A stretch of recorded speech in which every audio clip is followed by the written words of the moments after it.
Baruch Hashem, Shalom Aleichem, friends. Continue with our series, Who is Right? I'm asking you. This session is a second part of the answer. So please watch the original question. Please watch also the halachic answer. And now we're going to give answer that is common sense. And many people, sometimes even religious, they forget about common sense. And if we use it, the world would be very different. So our problem is, the initial problem is that the shul was severely disrespected constantly with the phone calls, right? People would not shut off their phones, and they constantly ringing, and they would get text messages and emails and WhatsApp and Telegram, all of these things. Comes Rabbi Zilbersh and Shlita and brings us a common analogy to the secular world. And he said the severity of letting cell phones ring in the shul can be learned from the incident that occurred once with a lawyer's cell phone. Start ringing just as he was starting his case in court. It rang only once, right? And he instantly shut it off, and the judge gave him fine 700 shekels. For what? For contempt of court. So meaning for what? For one ring. That's a big fine, right? And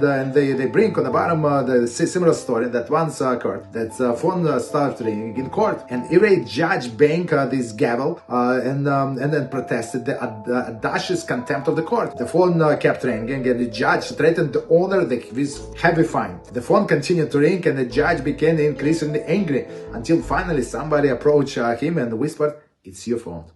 Right. So, but now going back to our case, so meaning we have to protect the sanctity of the shul. And continue Rabbi Zilbersh, and he said in such as expectation, expectation, respect the decorum before a human judge made of flesh and blood, and whatever he said, it's true, not true, it's going to happen, not going to happen. It's a different story. He's a human made of flesh and blood. But how much so greater must be our respect to Hashem, who is King of the Kings, and when He decide, for sure it's going to happen, right? So not a single ring of cell phone, not one word of this telephone conversation should be ever heard in our shul. And we have to understand when people have this cell phone ringing in the shul, it's desecration of Hashem's name. Shechina is not there; it's run away. Like you came to a judge and you did disrespecting with constant rings. And we also have to keep in mind that other people cannot concentrate, even if your phone rang only once, and person was praying for the health.